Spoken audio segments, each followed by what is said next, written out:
we had a winning record. We went 9-8, and that's why we're keeping Tomlin. I mean, Mike Tomlin is almost becoming a little bit like the Marvin Lewis of 10 years ago.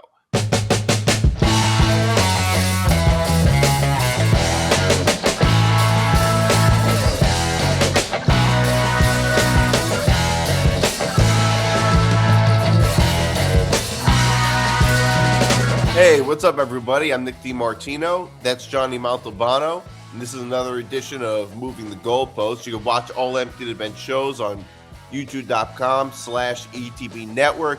You can listen to Moving the Goalposts wherever you get your podcast. You can follow us across social media at MTGPETB and the Empty the Bench Network across social media at ETB Network. You can follow me on Twitter at Nick DiMart, Johnny at Montalbano NY. You can watch all Empty the Bench shows on youtube.com/ETB Network and make sure to like and subscribe. All right. So finally, it's a new year, new show, new Ravens. Yeah. John Harbaugh out as head coach. I was really surprised to hear this news. I'm really surprised. I thought for sure they would keep Harbaugh because the Ravens are one of those teams that they tend to hold on to their head coaches. 3 out of the 4, it's like an AFC North thing almost, other than Cleveland, obviously. But the Ravens, the Steelers, the Bengals, they don't go through head coaches that much. I was surprised that he ended up getting fired. Not that he shouldn't have gotten fired, but I was a little surprised that he ended up getting fired. I have mixed feelings about this because I am a little surprised and I'm also not surprised by it. If you look at the Ravens this year, just what had transpired with them this year from a myriad of reasons. I mean, if you look at just weeks 1 and week 18 for both of them, how the first week and the last week of the season ended for them, and everything that has transpired in the middle, whether it was Lamar Jackson injury or the Raven defense or their offense, which went stale for a period of time. I felt like this was one of the more complete teams in the league going into the season. And this is a big underachievement for them, in my opinion, when you look at the fact that the Bengals, again, disappointed. The Steelers rallied late, as they always do, it seems like, to get into the playoffs. I felt like this was the most complete team. And I know he had been there for 18 years, most playoff road wins in NFL history by a head coach, especially with the Ravens, and a lot of accomplishments. But I just think sometimes, things run stale, and I felt like I think stale is the word to use when you look at that team. And the thing was, Lamar, how healthy really was he? And you're going to play the game with the Ravens of what ifs. What if Lamar was healthy the full year? What would this team have been able to do, especially in a division that wasn't really that good? Well, And now you have to. And now I'll be curious to see where they go. Obviously, it's been a very busy week in terms of the coach firings. I think now that's 7 coach. Now there's 7 teams looking for a head coach, with the Giants and the Titans both firing their coaches in season, and then all the firings that have happened since week 8, since the season finale on Sunday. It's going to create for a very busy offseason and a very interesting time there in that North, no less, because Mike Tomlin with the Steelers, does Tomlin stay? I mean, there's a question mark too. That North division is going to be something not only to watch here with the Steelers in the playoffs, but in the offseason with all the coaching switches and stuff. Yeah, I think Tomlin stays because Steelers ownership is satisfied with above average. Like Mike Tomlin, they wouldn't, Mike Tomlin has not won a playoff game in almost 9 years, but because he's had a winning record, he's won at least 9 games all those years. That's totally good enough for the Steelers. A little strange. The Steelers are really they're a little bit like the Yankees of the NFL. Like, they don't fire their head coaches frequently at all. Since the 70s, they've gone through, 3 or 4 head coaches. Like, it's crazy. And now that the Steelers are in the playoffs, even if they lose in the first round, there is no way they end up firing Mike Tomlin. In terms of Harbaugh, I kind of have mixed feelings about it in the sense that, like, look, I don't have strong opinions on whether or not he should be fired or not.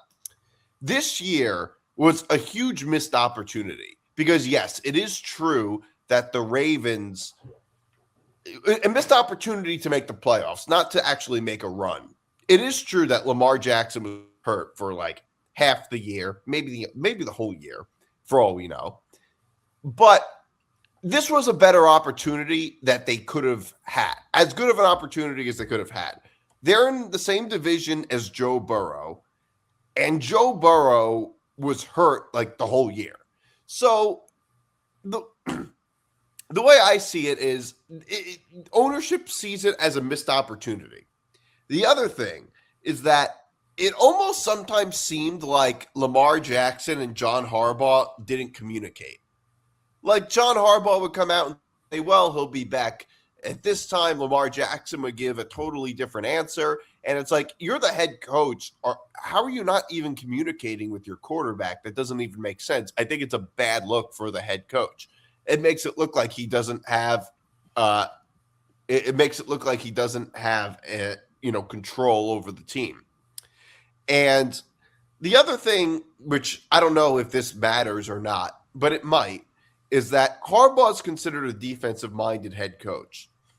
The Ravens' defense isn't great. And sometimes I don't think that's always a fair metric because sometimes that's a reflection of the ownership and the GM. But that could have something to do with it too, where it's like, hey, man, your side of the ball is terrible. And that could be, not terrible, but not good in the Ravens case. And that could have something to do with it too. I was just a little surprised that he ended up getting fired. Like, I didn't think the Ravens would do it because there have been calls for firing Harbaugh for a long time.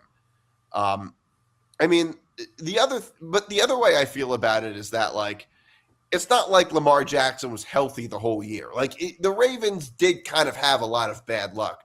But the thing with Harbaugh is that he ends up the Ravens have been blowing a lot of leads in the past couple of years. Like, it's happened quite a lot, and Harbaugh has kind of developed that reputation. I think everything what you said there is why he's gone. I think the situation with Lamar is definitely a big deal. All the blown leads, it's been well documented how many double-digit leads that the Ravens had that they've blown over the last several years, and maybe it just gets worn out. I actually almost do consider it like what happened with Joe Girardi and the Yankees, where just that after a long period of time, it gets stale, and you want a new voice in that locker room. And I think that could be where we're going at here with the Ravens. Look, Harbaugh's had an incredible 18-year run there as the Raven head coach, but maybe it just gets stale. And you think about it, I think you made a great point about how this seemed like a very favorable road to get to the playoffs. I think we could say that about a few teams. I think we're going to say that about the Bills when we talk about them when we preview the wild card round. But yeah, I think that's what it all. I think all of that is fair, and I think the Lamar thing does have a lot to do with it. Yeah, it's definitely a very favorable path that they had because look, the Steelers are a good team, but they're not a great team, and they're certainly beatable. I mean, look, I think when you look at how that game ended. I think Aaron Rodgers, like everybody wants to place blame, and the Ravens made some really bad mistakes. And some of those mistakes obviously had nothing to do with Harbaugh. Not all of those were his fault. But I also feel like the Steelers deserve a lot of credit. I mean, Aaron Rodgers was unbelievable in the fourth quarter. And that's really the biggest reason why the Steelers are in the playoffs. Like, if you're going to give the reason for why the Steelers are in the playoffs, the number one reason is Aaron Rodgers. And if you watch that game, you would see that. And I also find it a little hard to blame Lamar Jackson. Lamar Jackson played a really, really good game. I think there were just a few really bad mistakes by the Ravens. If you look at that play where the defender fell down, or the play where obviously Tyler Loop missing the extra point, not the extra point, the field goal, the 4-yard field goal. But because of that, people are forgetting that the Steelers missed an extra point in the drive before, which could have very easily cost them the game. And that would have been the story. The story would have been that the Steelers missed the extra point and not the missed field goal. Excellent point. And I wonder if we would have sat here on the show this week if that was the case. And let's just play hypothetical. Let's say that they do go down. Yeah, and if let's say that Tyler Loop goes down and makes that field goal, are we sitting here this week talking about Mike Tomlin being out because of something like that? Well, we'd be sitting here. You know what I think would happen? We'd be sitting here talking about how Mike Tomlin should be out, or the debate about it, but he wouldn't have been fired. I don't believe he would. Or he wouldn't have been fired while we're doing the show, and he would have came out about 2 days later, and then he would. Yeah, that would have been. That would have been that would have been a pretty on-brand thing to happen for Tomlin to end up getting fired between the recording and the show airing. Yeah. But I don't think that they would have fired Tomlin, because if the Steelers ended up losing and going and finishing the season 9-8 and missing the playoffs, like the Steelers front office is like kind of satisfied with that. They're like, hey, we had a winning record. We went 9-8, and that's why we're keeping Tomlin. I mean, Mike Tomlin is almost becoming a little bit like the Marvin Lewis of 10 years ago. Yeah. And I remember I said that. I think I said it last year, and I put a clip out, and people got like really mad when I compared Marvin Lewis to Mike Tomlin. Don't ever compare the two of them.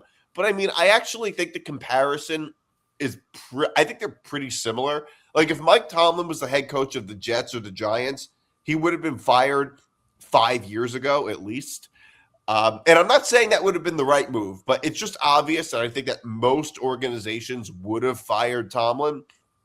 And like it's just like with Marvin Lewis. It's the same. Like it's a really similar thing. Like those two guys have the longest leashes we've ever seen for head coaches, and it's really just a product of those organizations and how they run things. Exactly, because we have the two extremes in the NFL, and we've seen that already in the last couple of days. Whether you have the Raiders who can't stay with the same head coach for a year, or you have the Steelers and the Ravens who keep their guys for decades. It seems like. I mean, you have the two extremes. I think you have to have somewhere in the middle. I almost lean more towards the longevity bit, because I think that does mean something, especially for these teams that have younger quarterbacks. I think that does matter. But when the news came out about Harbaugh, and then we're talking about Stefanski too. The first thing I thought of as a Giants fan was, one of these two guys has got to be the Giant coach going into next year. I mean, the Giants need an experienced coach in the worst way, and I think those two guys are absolute great fits. I mean, I know that the Giants did meet with Stefanski. There's no word if they're going to meet with what the situation is with Harbaugh on them. But I mean, if you're the Giants here, I think you have to go all out and get one of these two guys to lead the team going into next season. Yeah, and I think the Browns, I think they made a dumb decision firing Kevin Stefanski. Like the truth is, here's the problem with NFL head coaches, with being an NFL head coach. You can get fired for mistakes that your boss makes. Oh yeah. Like that's the weird thing about, it's not just the NFL, it's any coach really. But that's why, like, it's not even like that in college. Like in college, it's like it's a very fickle. You get fired for some absurd reasons, but at least you're not getting fired for decisions that your AD makes. But in professional sports, like head coaches and managers, they can get fired for what really is the GM's fault or the owner's fault. And, that's kind of what happens with the Jets all the time. That's what happened with the Browns. I mean, the common denominator is the ownership. It's the organization, or it's the GM. And it's the similar thing, I feel like, with Kevin Stefanski. I mean, if you look at Robert Saleh, not a great head coach, but was he really the biggest problem? You look at Rex Ryan, not the best head coach ever, But, was he really the problem with the Jets? And proof of this is that you go through all these head coaches and, and none of them are like it, all, and you end up running through all of them. It's like, well, who's the problem? So I think Kevin Stefanski might be a pretty good pick for a good hire for the Giants. I mean, I think Harbaugh might be a good hire for the Giants too. But Harbaugh is more of a defensive-minded head coach. They might prefer an offensive-minded head coach for a young quarterback. But I think Kevin Stefanski might actually be a pretty good hire. I think so too. If we've seen anything with a young quarterback, having an experienced head coach, I think means the world. Drake May, look this year. Drake May with Mike Vrabel. Yeah, that's a prime example of it. And you have a team now that's got their quarterback that has a pretty solid running back. I mean, I know in a short period of time, possible number one receiver. They've got some other pieces on that team too. People like to talk about them like they're 0-17 and lose, and they've lost like 55-6 every game. They're actually not that bad. So, but I think having an experienced coach that's been there before definitely does help. And Stefanski's had some experience, had some success with the Browns before. I mean, we're talking about how the Browns have been terrible. I think it's more on the GM, like you had just said. I mean, let's be fair. I mean, Barry there in Cleveland, remember, does have the thing on his resume, the stain on his resume, that he does have the worst trade and extension in NFL history. I mean, that's not Stefanski. Right. No, exactly my point. And it's like, not only that, but after that, like they ended up having a roster of like 5 quarterbacks. Like, at what point is it like? How's that the head coach's fault? That's not his fault. Like, yeah. I don't think Stefanski was going into the boardroom on draft night and telling them to draft both Dylan Gabriel and Shedeur Sanders. Yeah, exactly. And it's like, well, that doesn't, like, he doesn't actually have anything to work with. Or trade Joe Flacco in division. Yeah, trade Joe Flacco. Yeah, for like nothing. Yeah, a bucket of footballs, pretty much. Yeah, yeah. Like they traded him in division for nothing. That was totally unbelievable. It's a little like everything that went wrong with the Browns. It's a little hard to blame on Stefanski. It reminds me a little bit of like Thibodeau on the Knicks, and it's like, not to make everything about the Knicks, but I was just like, I don't know, was he given a championship caliber roster and you're firing him for making it to the Eastern Conference Finals and losing? It's like, was the roster better than that? And that's the same thing with the Browns. Were the Browns a better roster than their record would suggest?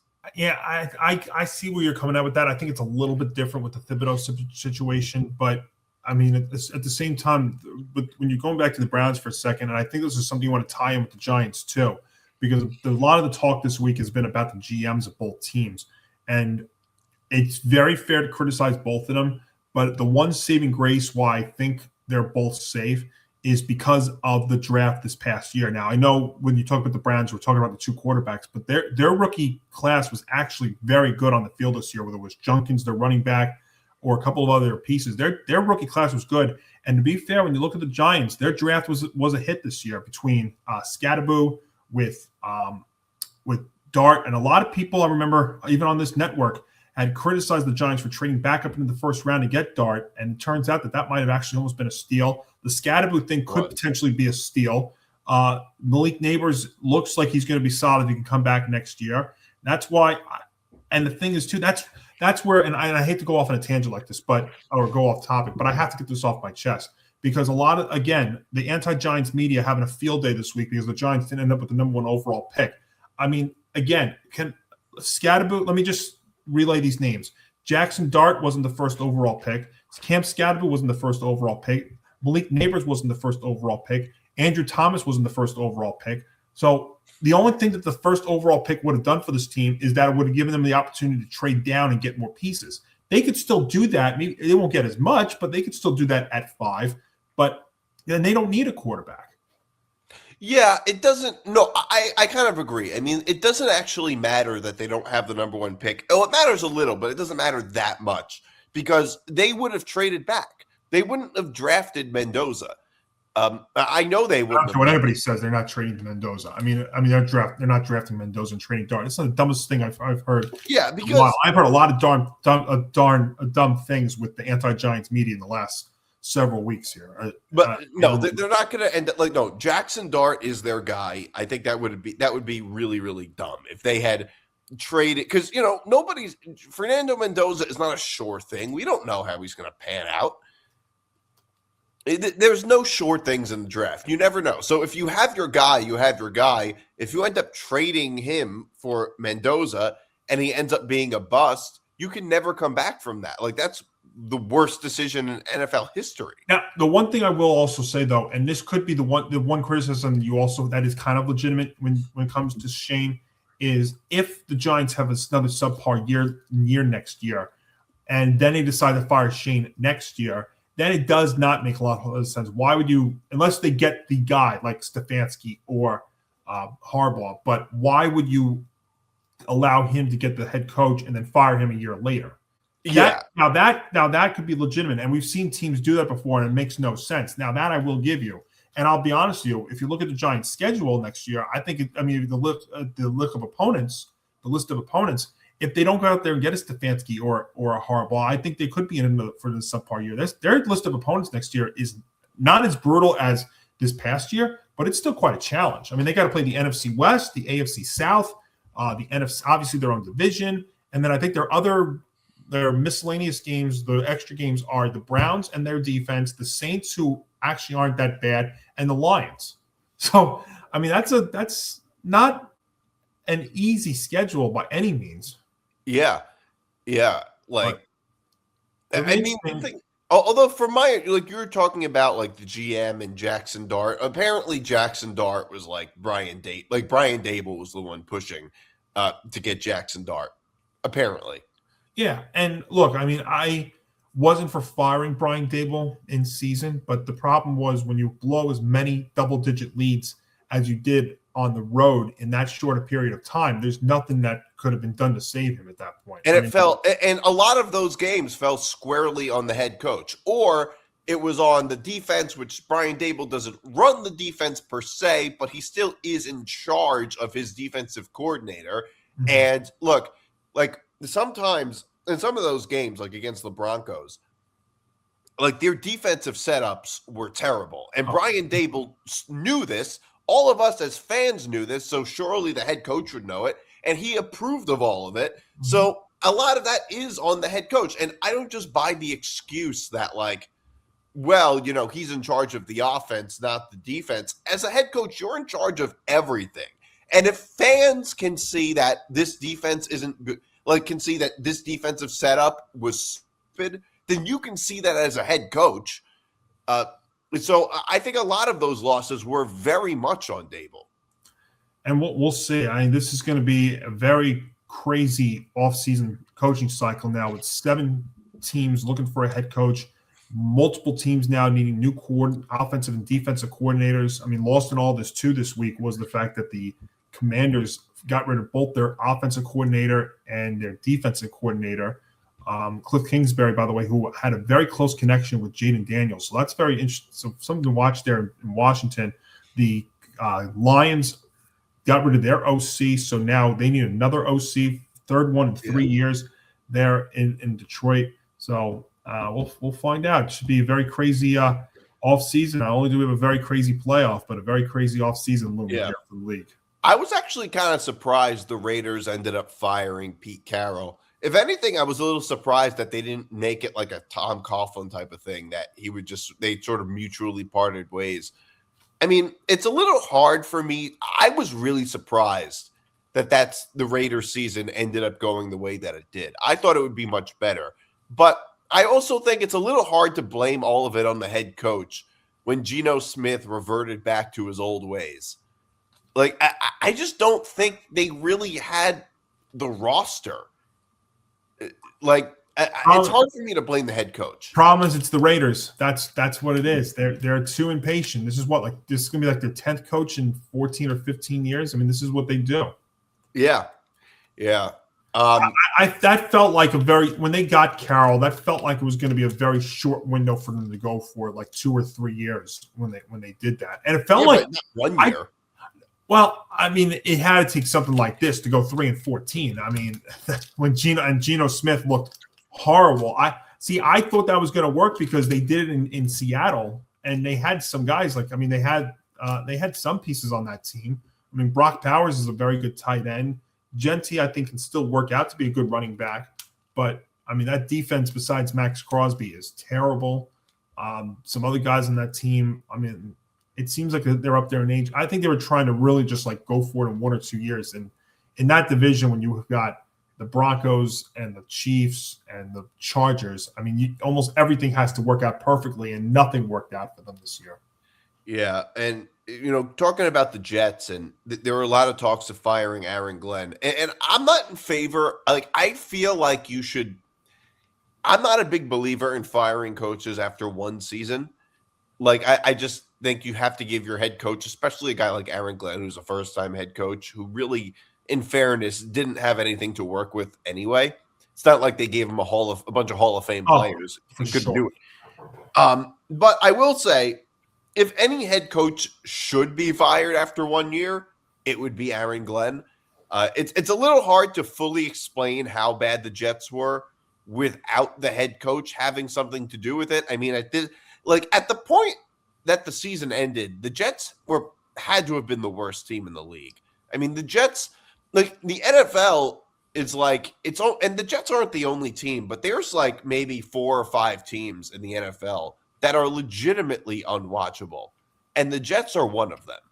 But I mean, the Brady Giants aren't a good team, but they're at least watchable. The Jets are unwatchable, and yet the Giants are talked about like they're one of those teams. That's what's funny. And I'm like, because their record is bad, but they're really. I mean, look, 4-13 is 4-13. I get that, but in the Giants' case, it's actually different when they're actually putting up points and competitive, and they've got players on that team. I mean, I feel bad for you because I don't know what you have to look forward to going into next season. I mean, maybe a healthy Garrett Wilson, possibly. Which, by the way, Garrett Wilson ended up leading the team in receiving. How many weeks that he missed this year? Yeah, I mean, Brady Cook should never step foot on a football field again. But I don't know. I mean, the thing is, and Nick D, you know this. The problem with one of the many problems the Jets have had over the last 15 years is they win those 1 or 2 games that ended up being a bad win. And it turns out now, look, there's no such thing as a bad win, but in this case, there are such things as bad wins. Of course there are, like the comeback win against the Falcons, the comeback win against the Bengals, and those two comebacks may cost them Fernando Mendoza. Well, it did cost them Fernando Mendoza. And here's the thing. I wish that they would have lost to the Falcons, because then at least the Panthers wouldn't be in the playoffs. And I'd rather see Tampa Bay. I'd rather see Baker Mayfield in the playoffs than Bryce Young. I think, look, I don't like one team or hate the other, but I will say I think Tampa Bay is a much more entertaining team to watch than the Panthers. I think that teams that are kind of shaky, like the Bucs are one of those teams where they're very quarterback reliant. I mean, Baker Mayfield had a phenomenal season, but they're not a good team outside of their quarterback. They're very like kind of erratic, and they give up a lot of points. Like that, those are the teams that I kind of want to see in the playoffs because it can go so up or down. The Panthers, I mean, the Rams are going on the road and they're 10-point favorites. Like it almost feels like a joke. But the funny thing was we saw that just a couple of weeks ago, and look what happened. Now, I don't think it's going to happen again. I think Matt Stafford and company are going to look at that, and they're going to look for revenge and stuff. But and we'll talk about it when we talk about the game. But I mean, that was a big reason why, when you look at the Bucs, why they didn't get in was because of Baker Mayfield's injury. This will probably come out after we record this. But I wonder if we're going to find out that Baker was actually was injured worse than was originally let out to be. Because some of those, if you watch some of those games, he was short arming a lot of those passes. He had some terrible interceptions. I mean, just terrible picks. I mean, the one that sealed the win for the Panthers in Week 16 was one. He had a bad one against the Dolphins. They didn't really play that great against the Panthers in Week 18.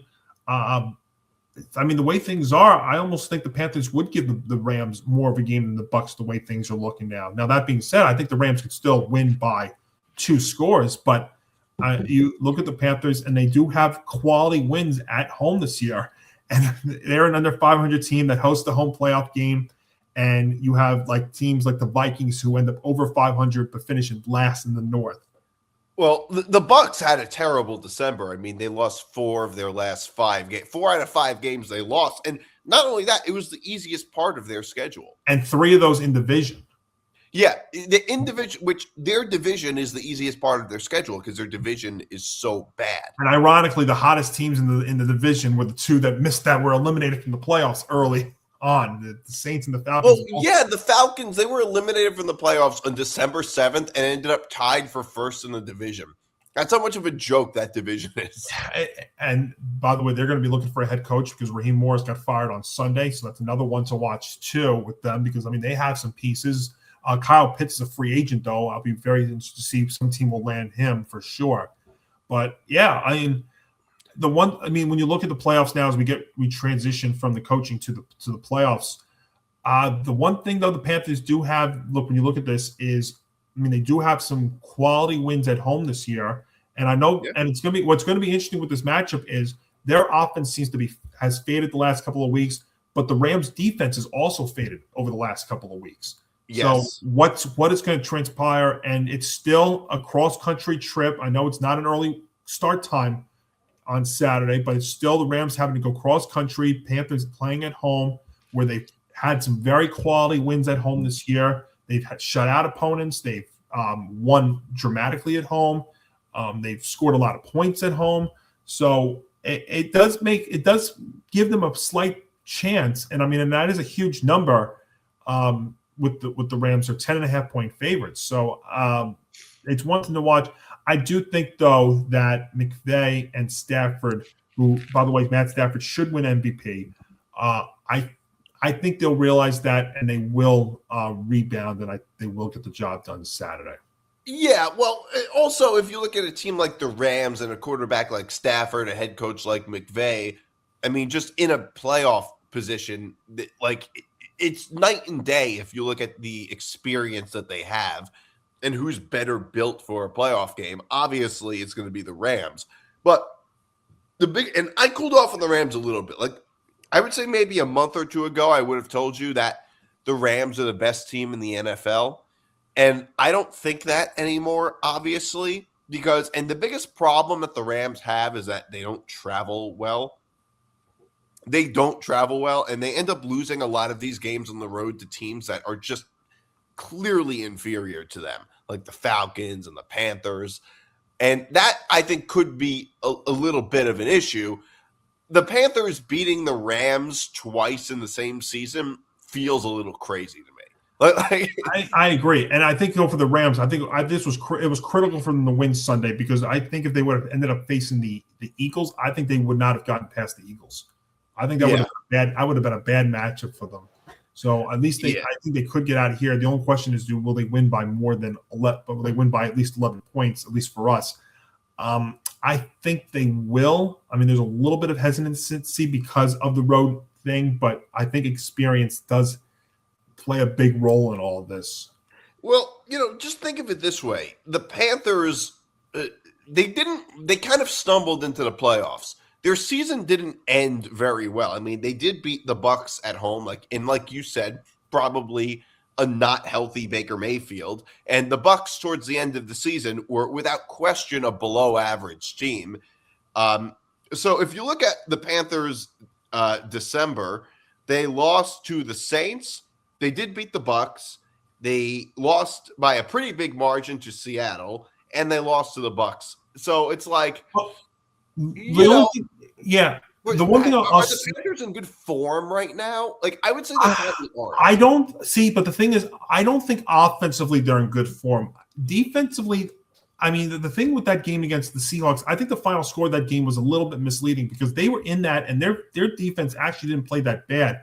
The problem was there was a couple of miscues on the offensive side, which led to a couple of scores quick by the Seahawks. That's why that final score ended up being a little bit more lopsided than it should have been. But but the Panthers, the one thing about them is they're a physical team on both sides, on both lines of scrimmage, and that could be their one saving grace. But I just don't know.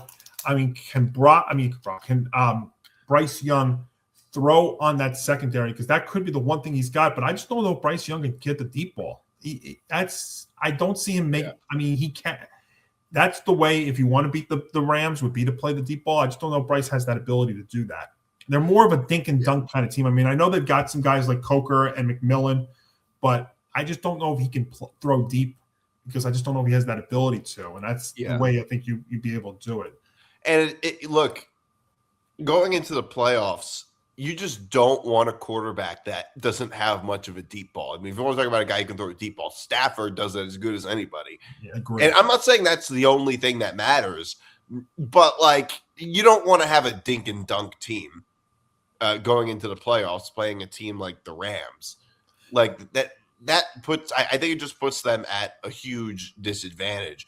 I think the interesting thing about the Panthers this year is that it really, I think that the gap between Bryce Young and CJ Stroud is far smaller than it was. I remember their rookie years, it was like, oh my God, CJ Stroud, clearly a much better pick. Now it really isn't as obviously. I would rather have Stroud than Young right now, but it's not as obvious anymore, and it doesn't seem as crazy anymore. It's looking more like the Winston Mariota type of comparison. It's like it really just maybe didn't matter that much. Well, if they flip-flopped, I think what you would notice is I think CJ, though, could take the Panthers a little bit further than Bryce could. But if Bryce went to the Texans, I don't think he would have to do as much with the Texans because of that defense, which is a Super Bowl caliber defense. The question is going to be is how much of their offense can their offense carry them all the way? I mean, it scored 38 points last week, but it also gave up quite a bit. But I think that's only a one-off. If that defense plays like it's been playing and Stroud does enough, I think the Texans could be one of those teams that could surprise a lot of people. I remember I had them at least going to the AFC Championship. So I think there's still a path for them to get there. Yeah, we'll see. But Stroud is going to have to step up his game a little bit too to help that cause out. Oh yeah, you're right. I mean, that's always going to be the case, except like the Texans, right? The Texans, the first half of the season and the second half of the season was just night and day. And I was not always the biggest believer in the Texans, and I'm still not.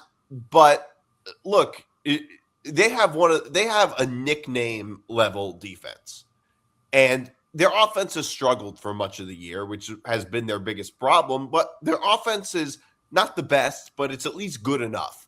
And that could be enough to beat a team like the – I mean, look, they're favored on the road against the Steelers. Yeah, it's interesting because I know you obviously you do unnecessary wagers and we do picks on forecasts. One of the things when I looked at the initial lines for this week, I was talking to some people. I was like, I'm going to like a lot of dogs this week. The problem is, as we do it early this week, a lot of those quote-unquote dogs, in my opinion, are actually favorites this week. Like, think about it. You have the 7th-seeded Packers, a slight favorite against the 2-seeded Bears. You have the Texans going to Aquashore Stadium. They're a 3-point favorite. The Bills are a slight favorite over the Jaguars. I would have that. So I'm not actually surprised. Like, I'm not surprised that anybody who's favorited was actually favorited. Well, and it's a very slight one. I mean, I think as of this week, I think as of right now, the Texans are a 3-point favorite. The Bills and the Packers are both laying 1.5, so it's pretty much pick 'em. Both of those games are pretty much pick 'ems. I mean, really, the only game outside of the Rams that's over that number is really the Eagles, who are 4.5 favorites against the Niners. Yeah. So it's interesting. Now the Bears-Packers, I'm not surprised the Packers are favored because they played twice this year, and the Packers were favored both times, including when they played in Chicago. Not by much, but they were favored. What's interesting to me about the playoffs this year is that the higher seeds seem to have less pressure on them than the lower seeds. Yeah. Like that's interesting to me. That like that I mean, look, obviously just playing in a weak division helped the Panthers. The Rams obviously, I mean the Panthers are playing with house money. Because if they hadn't played in such a weak division, they wouldn't have been there. They're probably a below average team. But the most interesting, I would say, is the Packers and the Bears. The Packers have more pressure on them than the Bears do. The Bills and Jaguars are, I would say, the most. I've never seen a 6 seed have so much pressure on them like the Bills do. And here's the problem. And I kind of thought this a few weeks ago or a month ago, where it's like, well, the Bills have no excuse this year. Josh Allen has no excuse for not winning the Super Bowl because, there's no Lamar Jackson, no Patrick Mahomes. And on some level, I understand that sentiment. But I think it's more like it's one of those things where it's like it looks easy on paper, but isn't in reality.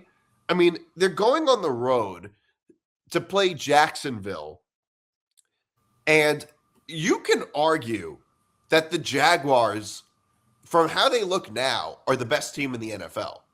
They're unbelievable. And I think it's going under the radar a little bit. And because they're the Jaguars and because they're Trevor Lawrence, we look at the Bills and they have Josh Allen and we say, look, you got to beat this team. But the truth is, you're just looking at it on paper and not in reality, is how I see it. It's like, is it really a choke job for the 6 seed Bills to go on the road and lose to Jacksonville, who, like I said, might be the best team in the NFL right now?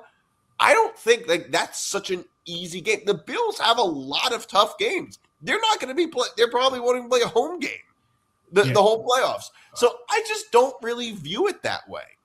And there's nobody. And Nick D, to add on to that, is there anybody right now that's playing better than Trevor Lawrence at QB right now?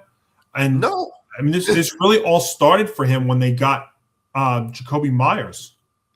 Yeah. Jacoby Myers comes in there, and he's been his favorite target, and this team is putting up points at a premium.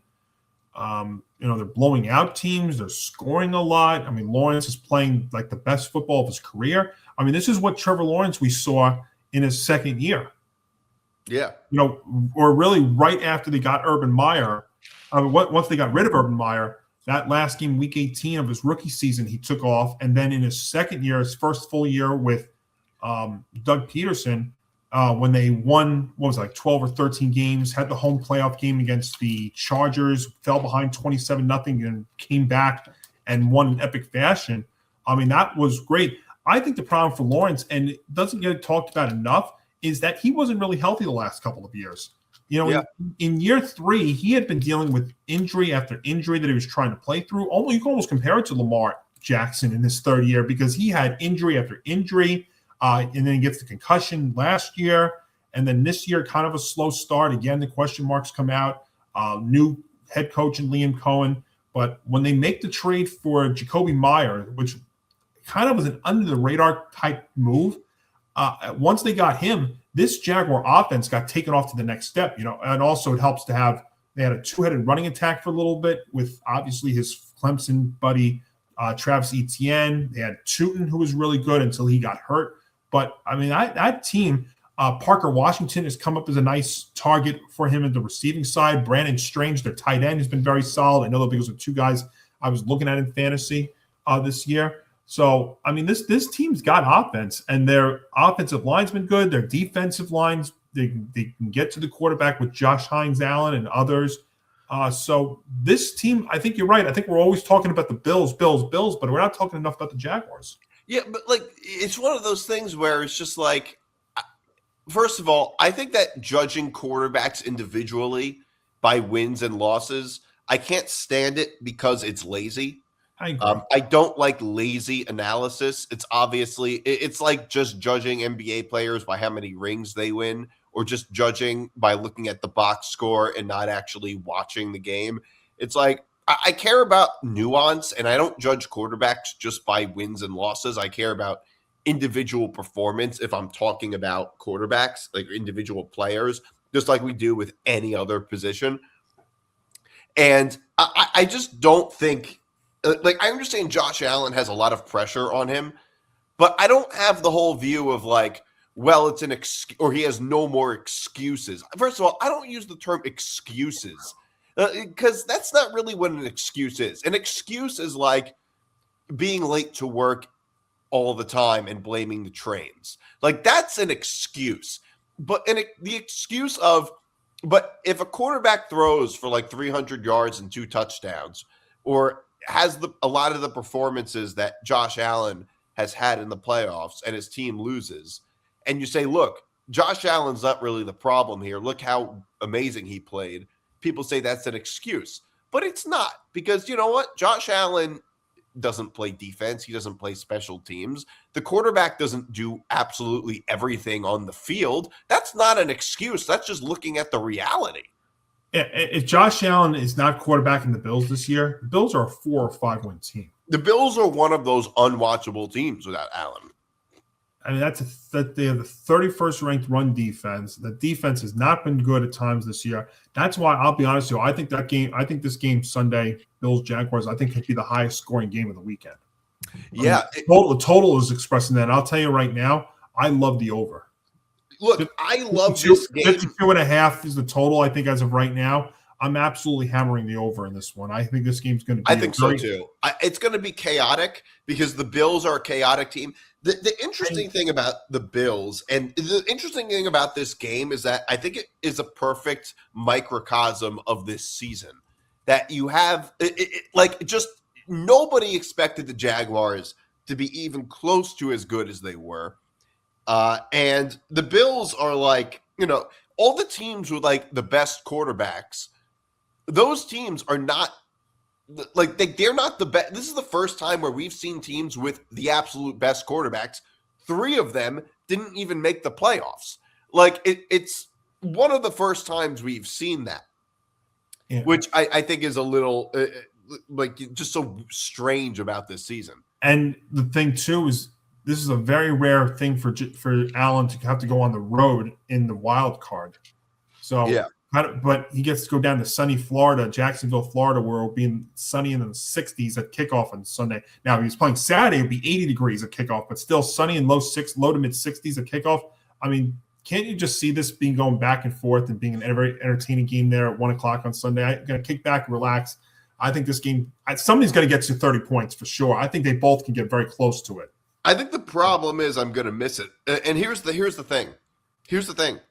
I mean, look, I'm not one to, police what time games are played at, but I feel like this should be the 8 o'clock game. Well, and Niners, Eagles, well, it should maybe be the 1 o'clock game.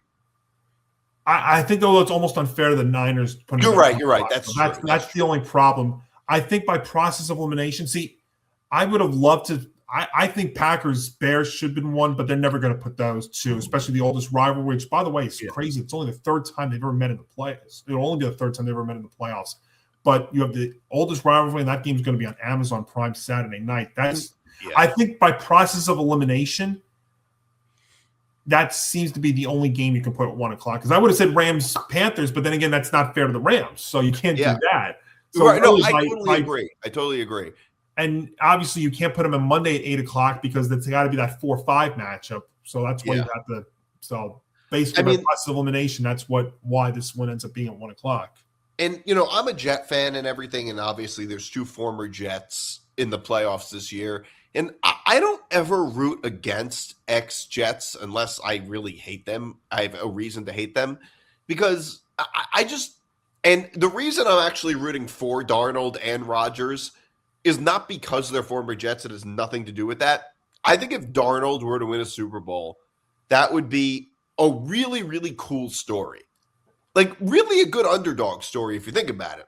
He went to the NFL, he got drafted by the Jets, was deemed a bust, and then completely revived his reputation after being deemed a bust. We've never seen that before. And if he were to then go and win a Super Bowl, that would be really like just a really cool story. And Aaron Rodgers, he reminds me a lot of Peyton Manning in 2016 this year.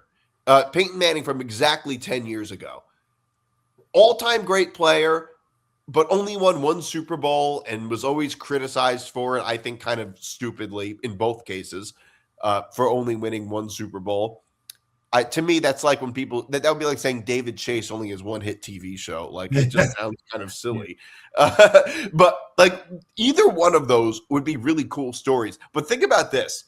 Imagine if Sam Darnold wins a Super Bowl before Josh Allen. Well, I mean, we've had backup quarterbacks winning Super Bowls, so no, it wouldn't surprise me. And the difference that Darnold's got this year versus last year is now he'll be home with the 14-win team this year. He'll be the home team in the playoffs. And actually now the NFC's got to go through Seattle. So at least he gets it at home. And Sam Darnold, by the way, only the second quarterback in history with back-to-back 14-win seasons. Yeah, yeah. So, all right, we'll I see. do want to. Go ahead. Real quick, rest of the way out. I think the Eagles, Niners. I think the Niners cover, but the Eagles win. And then Sunday night, Monday night. I like the Pats Sunday night over the Chargers because I think the Chargers are going to charger, and I do like the Texans over the Steelers on Monday. But that's going to be very entertaining too. Look, if I have the Texans going to the AFC Championship, they have to win. Monday night. Yep. I think they get out. All right. So I want to talk about the college football playoffs. Yes, because there's still college football happening with all this. So yeah, the semifinals are all set. It's a little depressing that college football is almost over. I think the winner of the Chick-fil-A Bowl probably ends up winning the whole thing in all likelihood. I mean, Indiana are the odds-on favorites, and Oregon is number 2 in the favorites. Ole Miss, look, I want to talk a little bit about the Sugar Bowl. Ole Miss had an unbelievable game against Georgia, or really, I should say, an unbelievable second half against Georgia. And what I thought was interesting about that is that Ole Miss kind of Georgia'd Georgia, if that makes sense. Like, Georgia this year, all year, was the team that played such bad first halves and then just had amazing second halves, including some of the games that they lost, like against Alabama. I mean, really, and it was the same thing the year before, where all that happened was that Georgia ran out of time, but they totally outplayed Alabama in the second half of that game. And that's how they won a lot of games, was that just by outplaying them in the second half. But Georgia was up 21-12 at halftime against Ole Miss. Ole Miss had terrible clock management. I don't know if you saw, they didn't run out of bounds. They ran out of bounds. Maybe they could have gotten a field goal. And I was just surprised that ended up happening. And ultimately, first of all, I feel really, really happy for the Ole Miss players because their head coach dumped them right before a playoff run. And you'd think that might demoralize the whole team, but it didn't. And with their defensive coordinator now as the acting head coach, they're now in the semifinals. And I just think that's a really cool story for the players. I agree. And when these two met earlier in the year in Georgia, Ole Miss was the better team. And they should have won. If you think about it, they should have won the first meeting.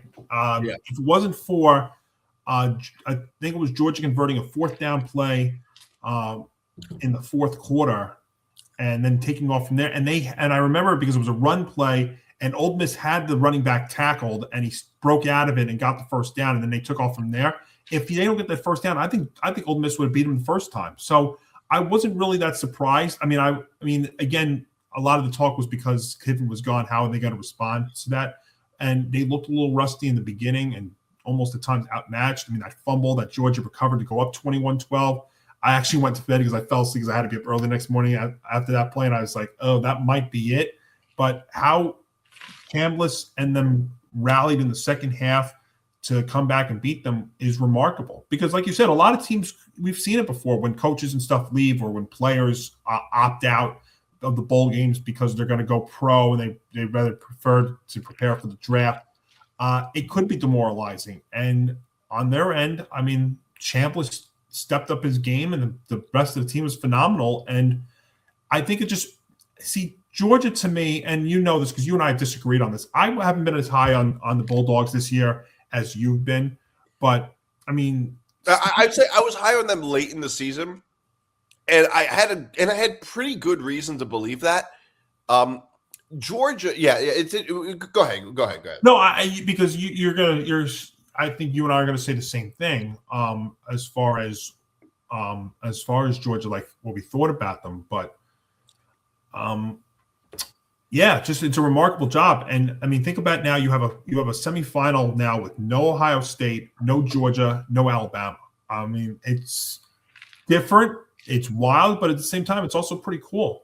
And I'm happy for Ole Miss because like you said, what Kiffin did to them was absolutely disgusting. But these guys, I mean, Chambliss has been great. I mean, he's saying he's going to come back next year, so like he's not going to go pro. Lane Kiffin probably thought he was going to follow him to LSU. Yes, absolutely. You're totally right. But no, these kids, it's an awesome feeling for this program. And I mean, look, they still have a shot. I mean, it's I have no idea what to make of these four that are left right now. I mean, you're talking to a kid who picked Ohio State and Alabama in the national championship, and that went kablooey and real fast. I mean, what a remarkable job by Mario Cristobal in Miami against Ohio State. That was incredible. I mean, to jump out to a quick lead like that, 14-0. Ohio State, which kind of faded down the stretch. I mean, they couldn't get much going against Indiana and couldn't get much going against Cristobal's squad. I mean, look, I've been very critical of Mario Cristobal. I had to give him his props. I mean, I stood there while I was with my band on New Year's Eve. I was watching that game, double shifting, going back and forth. And I have to tell you, I was watching that, and I was clapping in the distance saying, listen, man, you know what? I've been very critical of you. I said on the show a few weeks ago, I thought he was going to be gone. Look, what he did there with that team, remarkable. Yeah, no, I totally agree. And look, Miami is a really, really good team. I think the interesting thing about Ohio State is that they're a little bit like the A&M of the Big Ten. They coasted through a really favorable schedule. And every time they were really tested, they lost. They lost to Indiana. They lost to Miami. Each time they were tested. And the funny thing about Ohio State is now I don't want to talk about the negative side of everything because that's what college football fans always want to do. I saw a tweet that said every college football season is just the process of calling every team frauds. And then the team that wins it all, they're also frauds because they haven't beaten anybody because everybody else was just frauds. Which I think is always so odd because we're talking about not even professionals. Like these are college kids. And where you just have these perfection standards for college kids, I just think it's kind of weird. Well, I mean, every time that somebody loses, we're digging deep into it and saying what exactly happened. You're right. And when we look at, and the funny thing is that when we look at professional teams, we don't have that attitude. We're like, oh, the Rams lost to the Panthers, and they might end up winning the Super Bowl. A lot of people might say the Rams might end up winning the Super Bowl. And we're all like, if they were a college team, we'd be like, oh my God, can you believe they lost to that? Because in college, that loss would have determined your college football playoff ranking, or it may have been the difference between you getting into the 12-team playoff or not. Yeah, that's the one difference. The Rams can have that loss in the NFL and still make the Super Bowl. In college football, if Alabama, and I don't know why I always say Alabama, but if Alabama lost to, let's say, hey, you know what it reminded me of? Vanderbilt last year, because Vanderbilt, we didn't know was going to be the program like they were now. But at that time last year, the loss to Vanderbilt would have been it'd be like, how is that possible? Or even if you want to say last year, Notre Dame against Northern Illinois. Yeah. And Notre Dame still made the national championship. And just like that, the Rams could still make the Super Bowl. So, yeah, I mean, And I like this way better. First of all, has any sport changed as drastically as college football has over the past couple of years? And in most ways, I think it's changed for the better. I think the NBA's changed, but it's mostly changed for the worse. the college football has changed for the better, and like in so many different ways. And I also like look at a team like Alabama, for instance. Alabama now almost looks a lot like a Big 12 team. I mean, whoever would have thought that? I mean, they're a team that is an offensive team that is pass first, can't run the ball effectively, almost the opposite of all the, like, just how it's structured, the opposite of all the Saban teams. Now that's what Alabama looks like, which we can talk about that too a little bit.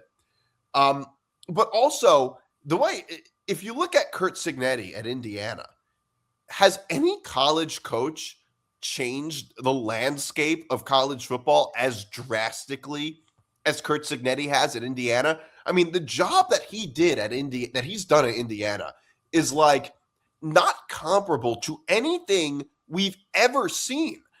Like, think about it. When Nick Saban was the head coach at Alabama, it set up impossible, almost unrealistic standards for the rest of the coaches in the SEC. Curt Cignetti has done that for the rest of college football. Now it's like every program is like, oh yeah, you can't win with this roster. Look at what Curt Cignetti did in Indiana. Right. And how quick it happened too. It's almost like all of these ADs are like little kids when they're like, but my friend has this thing. And they have like, oh, my friend's parents got them this. And they're like, why can't you get it for me? When you're talking about like how with him, but I think about the playoff as a whole.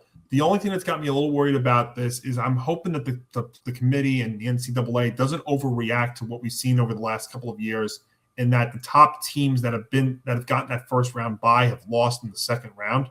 I'm just hoping they don't change the structure because of that.